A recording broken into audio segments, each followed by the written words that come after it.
You guys, I can't find my makeup wipes. Hey, what's up you guys? I'm Katie and welcome back to Katie's Creations. I cannot even explain my level of excitement for this video. So unless you've been living under a rock, you'll know that Netflix just came out with a cheer special series. Of course, I binge watched every episode. And today I'm going to be coming at you with how I did my makeup when I was a cheerleader almost 10 years ago. Alright, so first things first is I want to tell you a little bit about the look. So I'm going to be doing my makeup with you, but I also wanted to talk a little bit about my hair. What we do is the night before, we're going to have a competition the next day. We actually get together at one person's house, and it was often my coach's house. Shout out to Tara for letting 25 girls take over her entire basement and do our hair. So we actually used to do rag curls. So she'd ask us to bring a pillowcase to her house and we'd cut up the pillowcase, put your hair up in a high ponytail. Everyone had to bring the same hairspray. So it had to be Aussie hairspray. It's in the purple bottle. Actually, this brings back so many memories. Like even the smell, it takes me back to those days. Once our hair was glued up into a high ponytail and it had to sit perfectly on the top of your head, and you'd take a piece of hair, you'd be responsible for holding the rag to your head, and then you would literally drench the hair in hairspray, and then you'd wrap the hair around the rag and then the rag around the hair, and it would make these very straight kind of like spiral curls, I guess. That's what we did for a long time. And then once I got to my all-star team, they encouraged us to use those foam rollers. I don't know if you guys remember them. I'll attach a picture. My life revolved around cheerleading and I miss it so much. If you did watch the show Cheer on Netflix, you will know that people live for the sport. When they said that most cheerleaders are done their career by 18, that's pretty much accurate for me. Life got really busy. If you want to be good at it, you need to be in the gym every single day. When I was in college and university to be a teacher, I just didn't have the time. So I'm going to go in with my first step. Just a reminder that this is not a modern day cheerleading makeup tutorial, okay? So don't come at me because I'm showing you what I used to do when I was a cheerleader. I went in and did a base on my face. That's something that I used to do anyways. Pretty sure I used the same foundation, which is kind of embarrassing. The Revlon Color Stay. Right now I'm using porcelain because I am pale. I would do my brows. I would just go in with like a little brush and I would just go in with maybe like a brown eyeshadow, kind of lining my brows.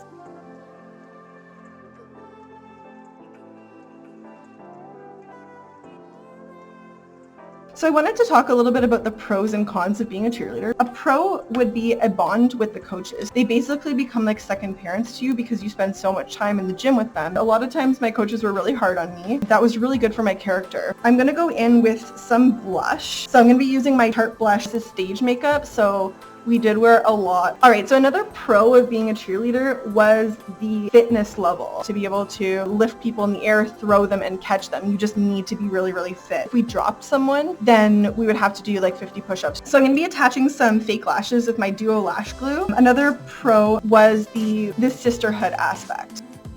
I'm still in touch with a lot of my friends from cheerleading. If you cheerleaded with me, please comment below, say hi. You sweat together, like literally blood, sweat, and tears with these girls, so they become like family. Once my lashes were on, then it was time for eyeshadow. This is gonna blow your mind. We used to actually use 100% petroleum jelly. This is just a no-name Vaseline, basically. You would take it on your finger like this. No lie. You would literally like rub the Vaseline on your eyelid and you would go all the way up to your eyebrow. You would take your glitter. These were my colors when I was an all-star cheerleader. We used to use Craft Sparkles, which says right on the bottle, not intended for use on the body or near eyes.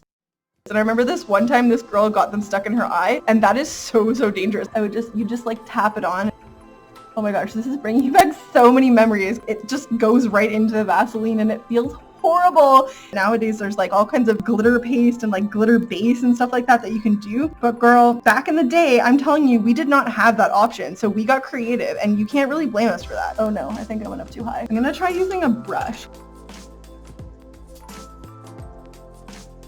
I'm going in with the gold and I'm just going to put the gold on top and kind of blend it in a little bit. Oh yeah, gorgeous darling.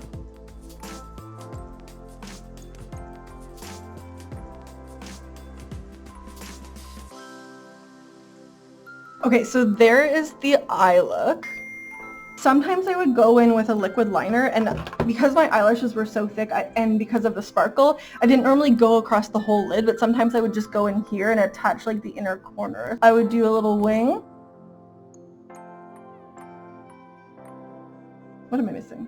Oh, lipstick. All right, so I used the same color lipstick, I think, I want to say for all 12 years that I was a cheerleader. So that was like the brightest, ugliest red you could find. And I think I got it from the dollar store as well, because that's where apparently I got my makeup from. Okay, I'm going to be going in with this red color from Kat Von D because it's probably the closest. I will apply my lipstick while I tell you a little bit about my cheerleading experience. I started dancing when I was about 4 years old, and I used to take dance classes. I dreamt about being a cheerleader since I was literally in kindergarten. And I just waited until I was old enough to be on the team, and you had to be in grade 4, so you had to be 9 or 10, I think, to be on the junior team. I have been every single part of a stunt group. I started as a top. I was a top until about 8th grade, and then I had a growth spurt and I got really tall. And then I was either a base, which is the person that lifts your feet, or a third or a back, depending on what you want to call it. So I've done pretty much everything. I think that I was in 6th grade when I joined the all-star team that I cheered for. It was called Cheer Force Wolfpack. They are still around today.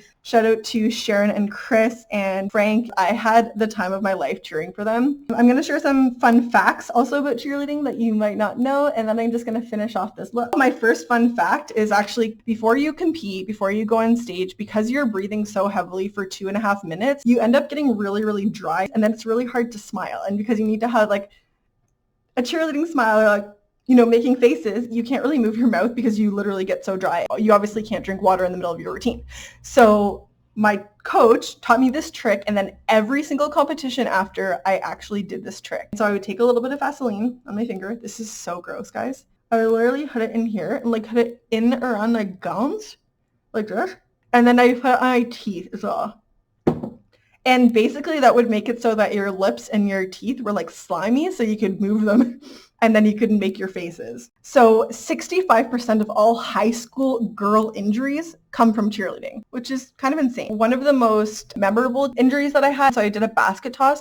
So I threw my top in the air. When she came down, she kicked me in the jaw. So my jaw was like this. And I distinctly remember going to my coach, starting to panic, and the tears were coming. And he was like, okay, just look at me for a second. Look at me. Okay, let me just see. And then he went and literally snapped my jaw back. And thank goodness for that, because I have not had any problems with my jaw, and I probably would have been in deep trouble if he did not reset my jaw right then and there. So power cheerleading is a combination of jumps, lifts, dancing, gymnastics, otherwise known as tumbling, and pyramids. It's a lot different than being a cheerleader for, say, the Miami Dolphins. If you are a cheerleader for a professional football team, especially in the NFL, you're more like a dance team. When cheerleading was first invented, it was actually called a yell team, and it was made of all males who would stand on the sidelines with their pom-poms made of tissue paper and just scream, which is super funny. Modern cheerleaders actually don't use pom-poms. There's actually a lot of celebrities who have been cheerleaders. I read that George W. Bush was apparently a cheerleader in high school. Steve Martin, Michael Douglas, Samuel L. Jackson were all cheerleaders in high school. All right, guys, and my last fun fact is actually a personal one. My mom was at every single competition. Never missed a competition. Not a one. She is an amazing mom. Now, my dad made it to most too, but he also worked as a firefighter, so he couldn't really pick and choose